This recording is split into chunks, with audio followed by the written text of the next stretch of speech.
kwa wingi kwa ajili ya ibada hii ya Ijumaa Kuu ambayo tumeishasikia masimulizi ya mateso ya Bwana wetu Yesu Kristo. Nimeona katika tafakari yangu niangalie baadhi ya watu muhimu ambao wako katika masimulizi haya ambao tumeyasikia. Kwa hiyo tafakari yangu itazama kwa watu hao, na ningependa nianze wa kwanza akiwa Mtume Petro. Huyu kama tunavyosikia katika Injili takatifu alichaguliwa kuwa kiongozi wa mitume. Alikuwa wa kwanza kusema Bwana Yesu ni Kristo, maana yake mateso. Tulisikia akijigamba kwamba hawezi hata siku moja kumkana Bwana wetu Yesu Kristo. Wakija kumkamata yeye atakuwa tayari kumlinda.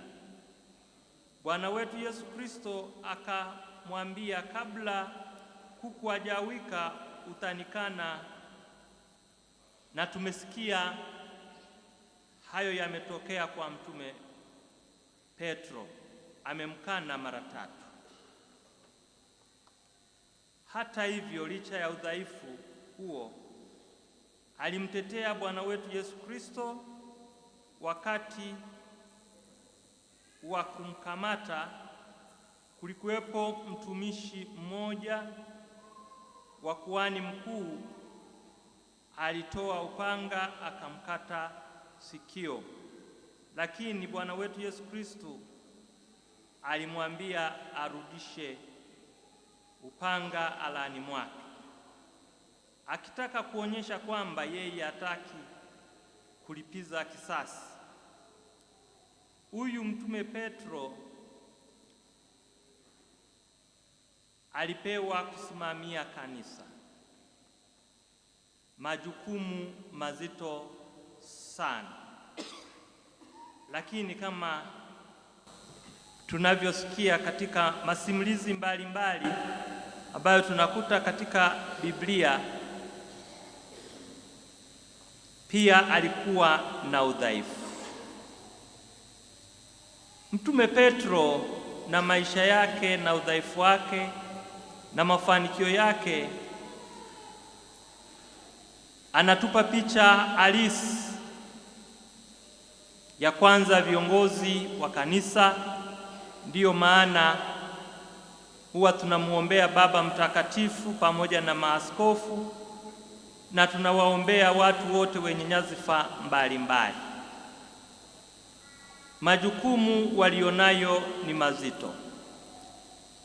Hatuna budi kuendelea kuwakumbuka katika sala, au ninawaomba muendelee kutukumbuka katika sala. Sasa walio wengi hapa tunayo majukumu. Wengine mnaongoza ofisi mbalimbali, wengine ni baba wa familia, mama wa familia. Sote walio wengi tunayo majukumu mbalimbali, na wengi au wote tulipokea sakramenti ya ubatizo, na baadaye tukapokea sakramenti ya kipaimara.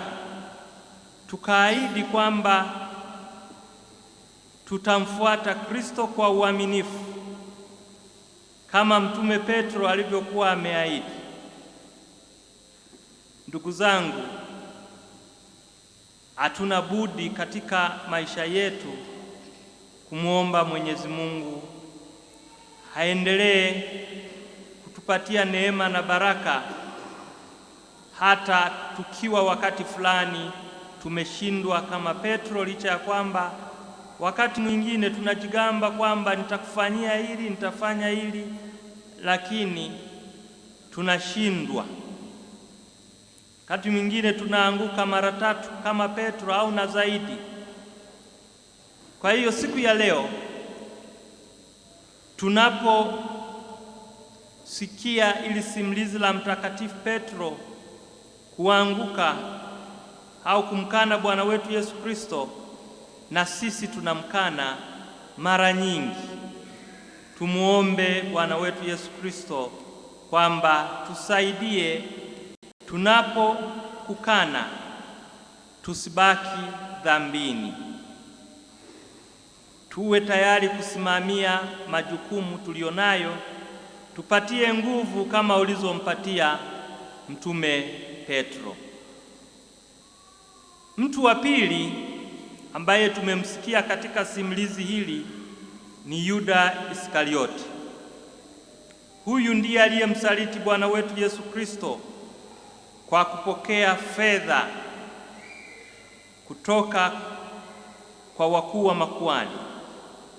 Ndugu zangu, fedha ni nzuri kwa sababu baadhi ya mafanikio ya kiuchumi, kijamii na kisiasa yanapatikana kwa kupitia au kwa kutumia fedha. Tujiulize kama tunasaliti dini yetu, viapo, nadhiri zetu za kidini kwa sababu ya kutaka fedha, kama ilivyokuwa Yuda Iskariote alivyomsaliti Bwana wetu Yesu Kristo. Tujiulize wale walio katika ndoa, wale wenye taaluma mbalimbali, wale walio na marafiki, wale wanaopashwa kutetea ndugu, wale wanaopashwa kutoa haki au kusema ukweli. Je, wanashindwa kufanya hivyo kwa sababu ya kuona fedha? Wanafanya usaliti huo kwa sababu fedha zinanukia au wanaahidiwa fedha? Ndugu zangu, tujiulize, hasa siku ya leo tunaposherekea siku ya wafungwa duniani, Bwana wetu Yesu Kristo akiwa wa kwanza. Je, tumefungwa na fedha hizo sehemu mbalimbali?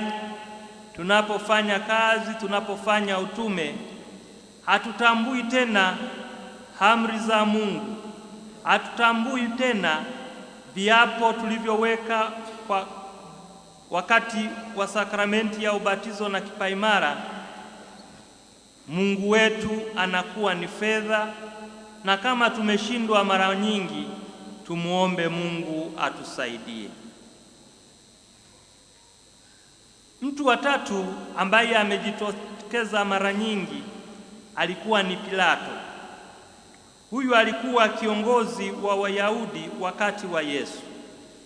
Tumeona katika maamuzi yake alikuwa anaogopa kujisimamia katika maamuzi yake, kusimamia haki na ukweli.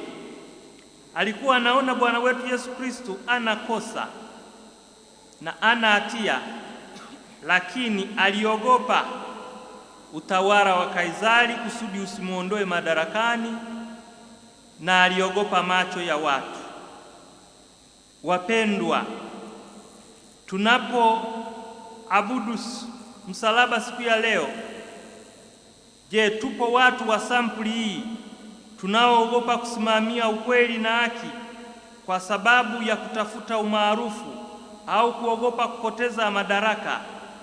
Baadhi yetu tunaogopa kujisimamia hata katika familia, na wakati mwingine hata kuwasimamia watoto na kuambia ukweli.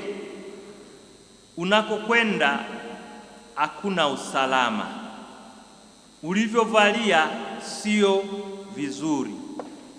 Au najua vijana wengi wanahitaji mara nyingi kuelekezwa, na wakati mwingine wanaweza wakawa wabishi, lakini inabidi kama wazazi tusimame. Niliwahi kukutana na kijana mmoja ambaye aliniambia kabla hajaondoka, akasema nataka kusomea administration. Sasa nikamuuliza, we administration, mbona hizo posti sio rahisi kuzipata kutumikia? Akasema napenda hilo. Nikamwambia tafuta posti nyingine, nenda labda walimu, au unenda kama unaona pasi zako ni nzuri, nenda ufanye udaktari, au nenda ufanye famasia, au kama wakati mwingine mishangote wayo, nenda ufanye sheria. Sasa yeye akasema mimi napenda administration. Nikasema wewe kwenu kuna mtu ambaye ana hoteli au ana nani? Akanikatalia. Ilikuwa ni miaka ambayo nilikuwa bado Roma, karibu miaka 2008, lakini mpaka sasa hivi hajawahi kupata kazi ninavyoongea, kwa sababu ya kukataa ushauri, ubabe. Nilikuwa nimechunguza sehemu nyingi huko Ulaya nilipokuwa nasoma, naona ni kazi zipi unaongea na watu zinaweza ukapata kazi. Sasa ili ninalisema, nyie mnao vijana wengi, watoto wenu wanahitaji kushauriwa, lakini kama haujasimama imara, anaweza akakubishia, na wakati mwingine akajiona yeye ndiye ana akili kukuzidi, ingawa wewe ulimleta duniani. Kwa hiyo kujisimamia, ndugu zangu, ni kitu muhimu. Tusiwe kama Pilato akuweza kujisimamia. Alikuwa anaogopa Wayahudi na watu. Na wakati mwingine, ndugu zangu, tunaogopa kuwasifu wengine kama wanafanya vizuri, kama vile kuimba. Kwa mfano, hao wanakwaya leo wamevalia vizuri, inabidi tuwasifu. Lakini wakati mwingine tunaogopa kuambia ukweli kwamba jamani, wewe umevalia vizuri, umeimba vizuri, umepika vizuri, anatunza familia vizuri, au anafundisha vizuri. Unakuta kwa sababu ya kushindwa kujisimamia, hatuko tayari kutambua mapaji ya watu wengine na kutoa maamuzi. Siku ya leo tunapoabudu msalaba, tumuombe Mungu atusaidie tuwe na moyo wa kujisimamia na ujasiri wa kuweza kufanya kazi hata katika mazingira magumu na mazingira kinzani. Pilato ndiye aliyekuwa anasimamia baraza la makuhani na wazee. Watu walimshtaki Yesu, lakini akumpatia muda wa kumsikiliza, walau kuweza kuona, kupima hoja, kwamba hoja za Yesu zilikuwa na nguvu na hoja za hawa waliokuwa wanamshtaki zilikuwa na nguvu. Ndugu zangu, hii ni changamoto wengi tulionayo. Wengi tunaanza kuamua upande mmoja kabla hatujasikiliza upande mwingine. Je, mimi ni mmoja wapo ninayeamua shauri nikisikiliza upande mmoja, nikisikiliza umbea wa upande mmoja bila kutoa muda upande mwingine kujitetea? Ndugu zangu, siku ya leo tunapoabudu msalaba ambao Bwana wetu Yesu Kristo aliubeba, tumuombe kama tuna kilema hicho, atusaidie tuweze kuondokana na kilema hicho. Watu wengine tunaowakuta katika simulizi hili ni wanawake waliomfuata Bwana wetu Yesu Kristo, Maria Magdalena mama yake Yesu, Maria Klopa na wengine. Hawa walikuwa imara katika kumfuata Bwana wetu Yesu Kristo. Mtume Petro na mitume wengine, licha kwamba Mtume Petro alikuwa amekabidhiwa kanisa na mitume wengine walikimbia baada ya kutishiwa, lakini akina mama wakabaki wanaangalia na walisimama mbele ya msalaba. Ndugu zangu, kwanza tuwashukuru akina mama ambao wanakuwa jasiri, hata mme anakimbia anamwachia watoto, anakuwa jasiri kutunza watoto. Tuwapigie makofi.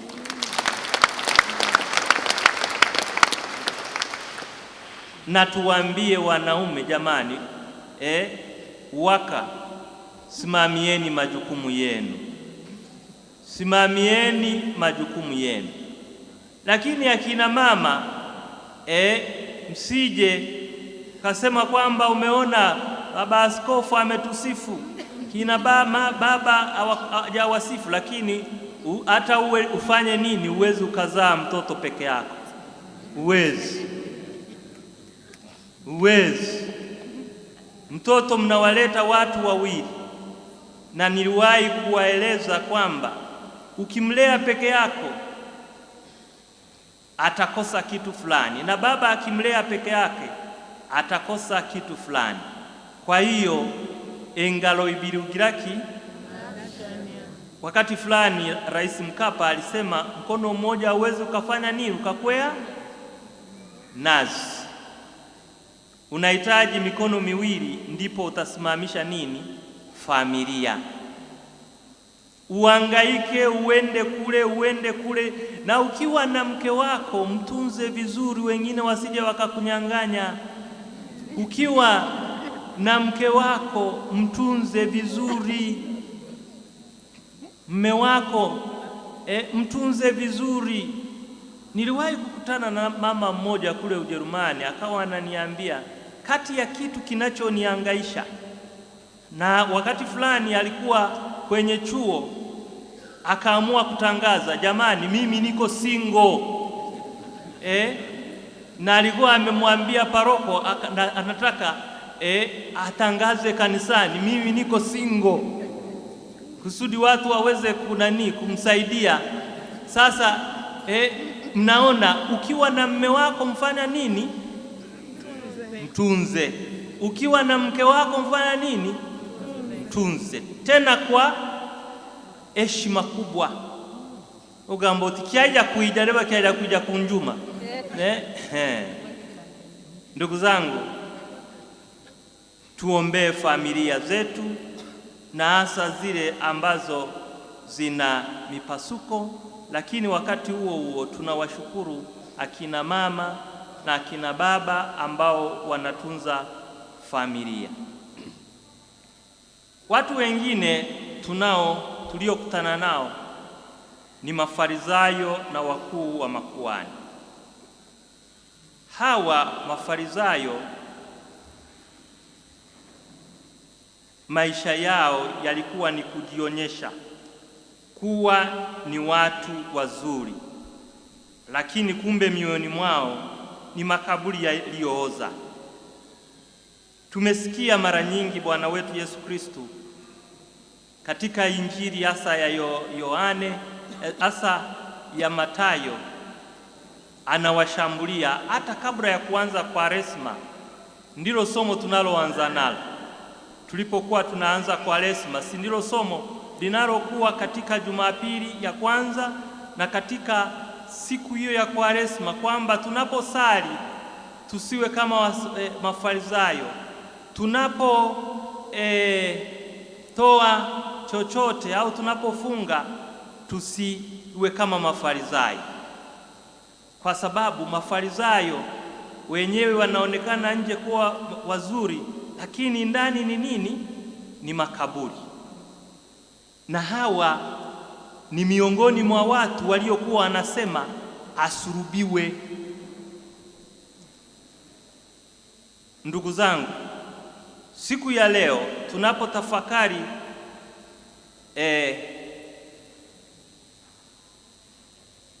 kuteswa kwa Bwana wetu Yesu Kristo, tujiulize kama sisi ni Mafarisayo.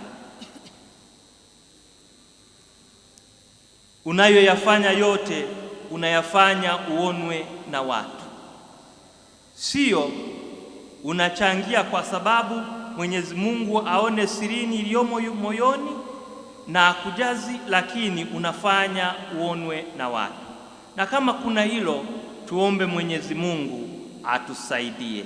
Takapokuwa tunaabudu msalaba, mwambie, unaona msalaba Bwana wangu, huu ni msalaba nilionao.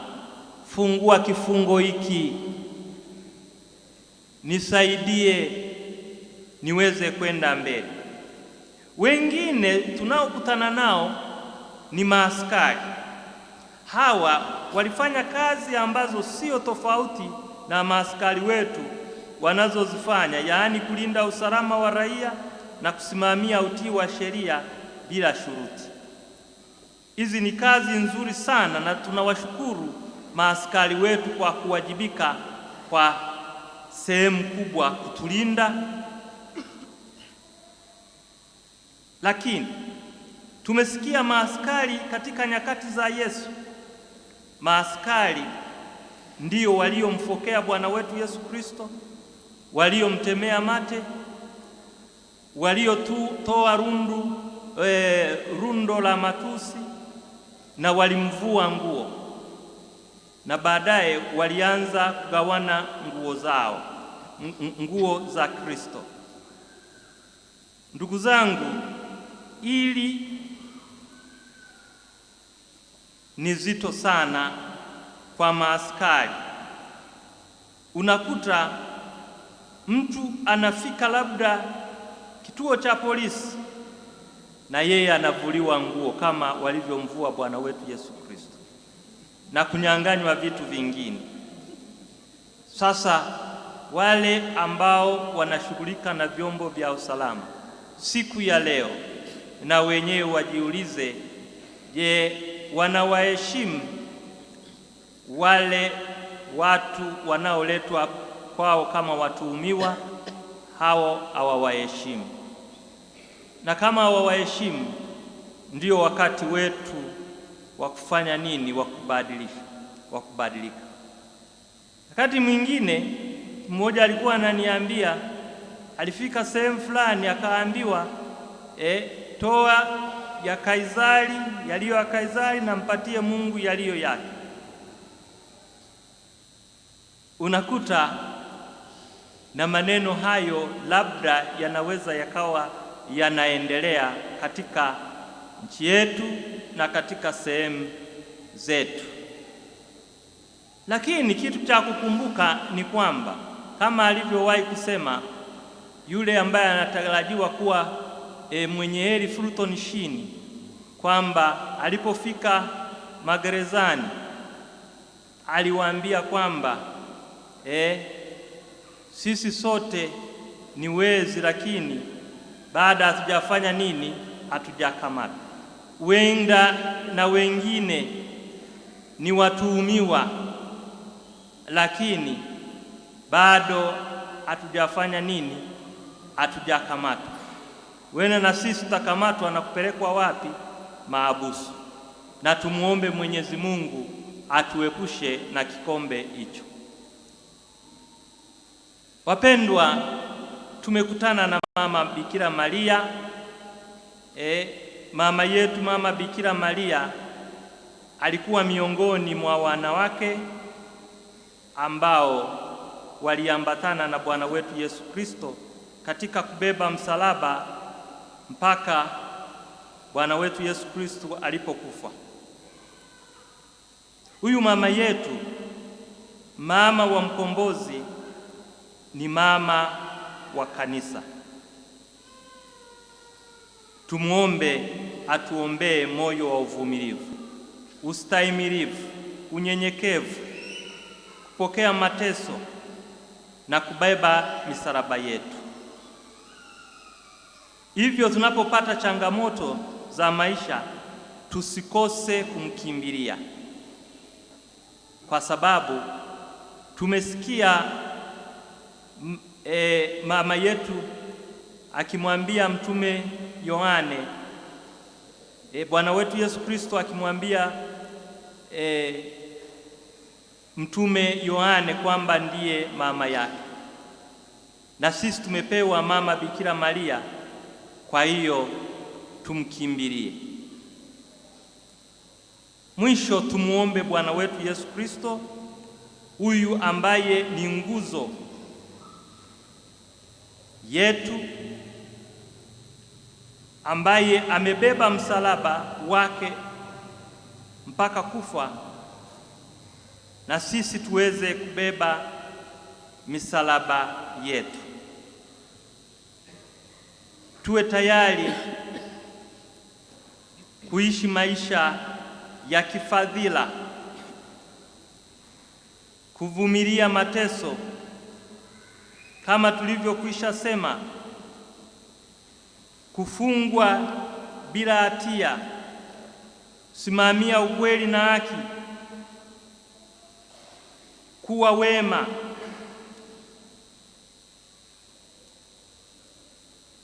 na kusimamia imani na matumaini katika maisha yetu, kumtumainia Mwenyezi Mungu na kuwa na imani. Siku ya leo tumuombe Mungu atuimarishe kwenye vifungo vyetu tulivyo navyo, na atuimarishe katika maisha yetu ya kila siku ya ufuasi. Tumsifu Yesu Kristo.